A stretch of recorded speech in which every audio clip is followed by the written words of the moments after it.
So it's springtime, and it's time to be planting gardens, and so I imagine that before too long there will be plants that'll go in here, and they'll start to flourish and so on.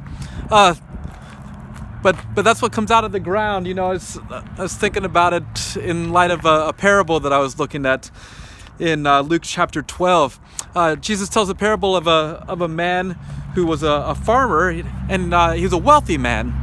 And it said that this rich man, that his ground yielded an abundant harvest.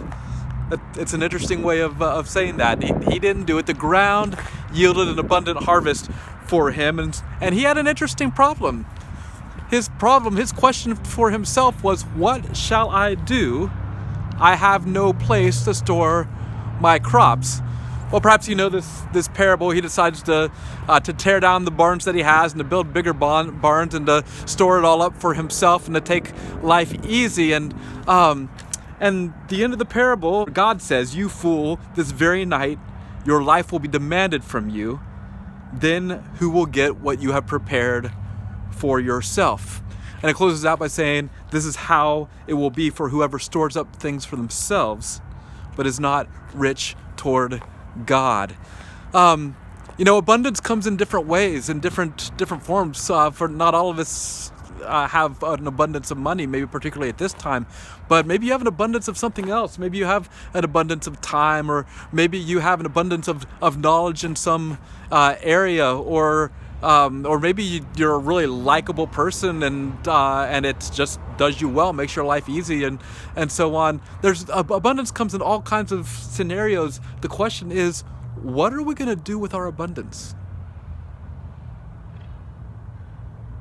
Jesus says that wherever you have an abundance, it is an opportunity.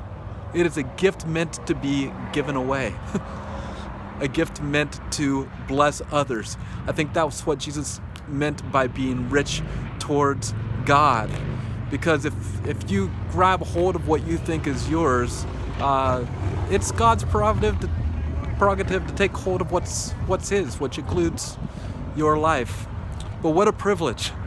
What a privilege to have abundance in whatever area, and to be able to be rich towards God by blessing other people. It's just a better way of living. Grace and peace.